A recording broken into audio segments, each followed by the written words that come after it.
okay, look around you. You see what's happening, right? Institutions that, well, they once seemed solid, now pushing agendas that feel kind of alien. If you've got that, that nagging sense that the foundations are shifting under our feet, that what used to be just common sense is now somehow controversial, then this deep dive is definitely for you. We're cracking open an ebook today, one that, well, it doesn't pull any punches. It really dissects the history of these societal shifts. Forget the sugar-coated narrative. This is about data, about the science that often gets ignored, the kind of truths, that resonate with men who value strength, clarity, and frankly aren't afraid to see things as they really are. Yeah, what's immediately striking, I think, is the ebook's willingness to just tackle subjects head on, things many shy away from. It presents a perspective that definitely challenges a lot of the current cultural orthodoxy. Absolutely. And the chapter titles alone tell you what you're in for. Things like fat acceptance and the death of common sense, from tolerance to tyranny in 5 buzzwords, masculinity under siege, the marriage plantation. Evolutionary biology doesn't apologize. Traditional cultures do better, rebuilding male brotherhoods,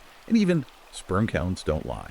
This isn't your mainstream narrative, clearly. Not at all. So our mission today, really, is to extract the core insights from this ebook, to try and understand the historical context it lays out for how our culture and our institutions have arrived at this point, especially regarding issues that, matter most to you listening. And hey, if you find this valuable as we go, please do hit that like button and subscribe. It helps the show. Just want to mention up front, this ebook, it's available for purchase on Amazon Kindle and Google Play Books. And for more, let's say, unfiltered analysis like this, you should follow @ConradRicker on Substack. Okay, so let's dive into this thing. The ebook kicks off with a pretty direct confrontation of the health at every size movement. It doesn't mince words at all. No, it really doesn't. And what's fascinating here is the author's approach. They use historical data, biological data, to question that prevailing narrative. For instance, there's a reference to a lack of obesity-related joint issues in like Viking burial sites, which, offers a compelling counterpoint to the modern acceptance of much higher body weights. Exactly. And the comparison they make, comparing it to like 18th century Londoners rationalizing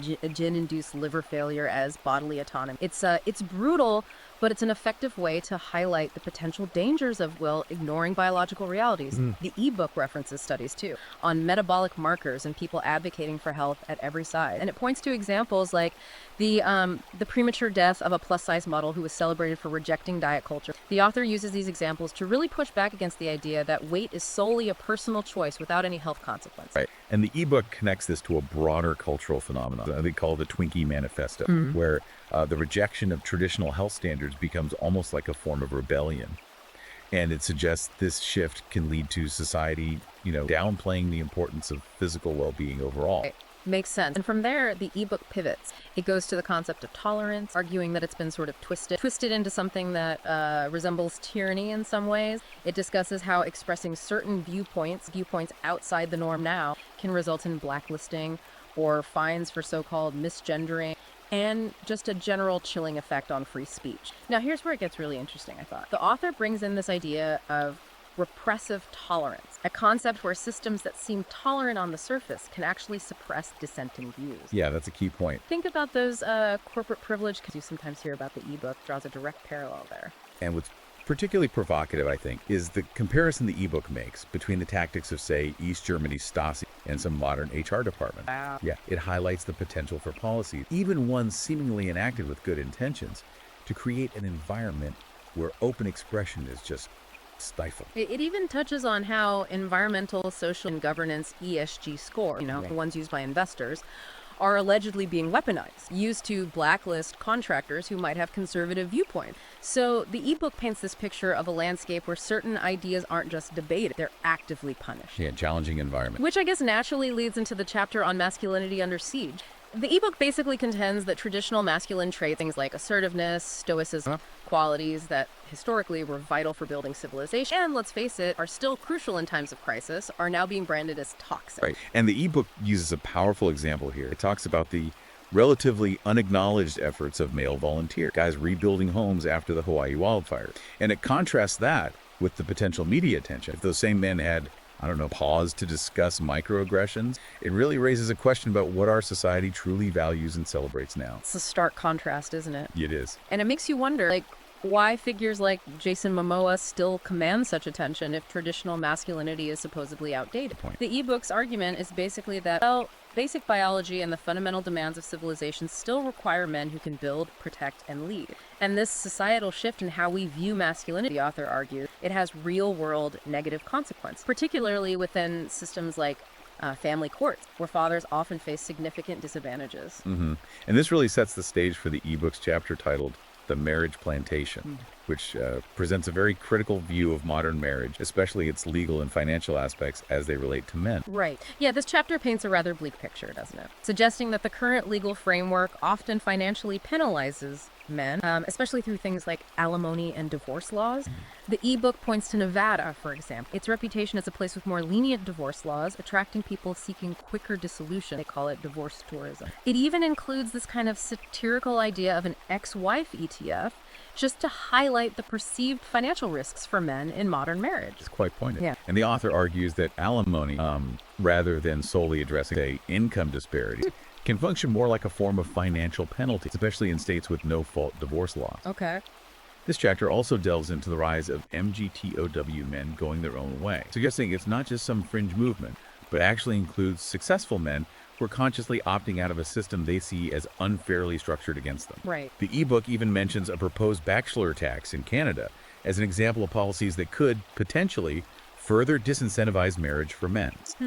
Now, the chapter, Evolutionary Biology Doesn't Apologize, is particularly direct, very blunt. It examines how contemporary lifestyles, especially diet and lack of physical activity, are having a pretty detrimental impact on men's health, even affecting things like sperm counts. The ebook uses the rather blunt comparison of dad bods to endocrine dumpster fires to make its point. Yeah, strong language. The author draws a clear connection between declining testosterone levels and increased body mass index, arguing that modern men are, in a sense, prioritizing comfort and convenience over, biological fitness. And again, the ebook uses historical comparison, pointing to the generally leaner physiques and presumably higher quality sperm of men in the past. It raises concerns about modern habits too, like keeping laptops on laps maybe, and the increasing reliance on IVF treatment, especially among tech workers, suggesting there are potential biological costs to our current sedentary, technology-heavy lifestyles. Yep. The fundamental message here seems to be that biological reality, they operate independently of social trends or activism. Biology doesn't care about politics. Precisely. Which leads quite naturally to the chapter Traditional Cultures Knew Better. Yep. Here, the ebook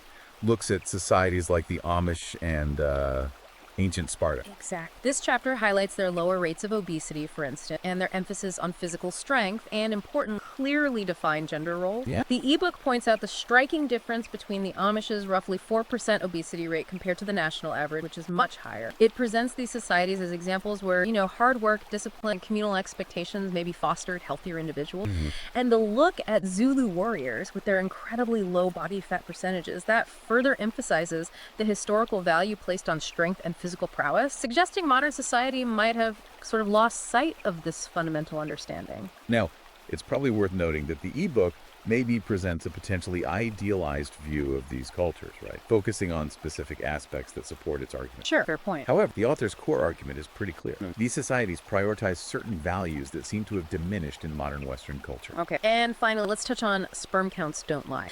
This chapter continues that biological theme, focusing squarely on the documented decline in sperm counts and linking it again to factors like diet, exposure to plastic, our increasingly sedentary, tech-driven lives. The ebook cites statistics comparing average sperm counts from, say, 1973 to today, and it paints a, frankly, concerning picture. Yeah, it does. And the author argues this decline isn't just an individual health concern, but have broader societal implications that we really need to consider. And it connects this back to the idea of rejecting what it calls soy lectures in favor of the real food that historically supported male health and virility.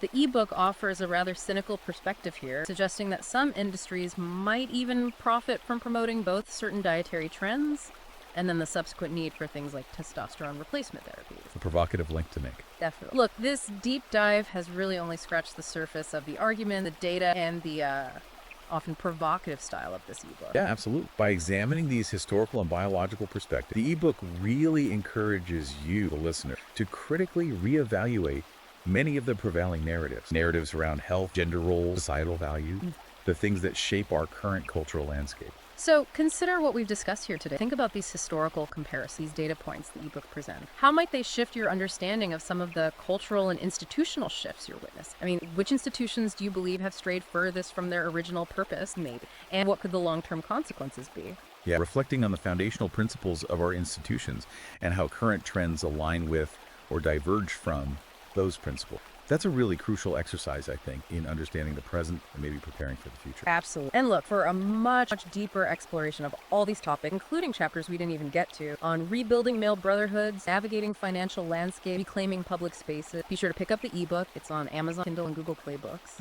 And you can also get more thought-provoking analysis by following @Conrad Riker on Substack.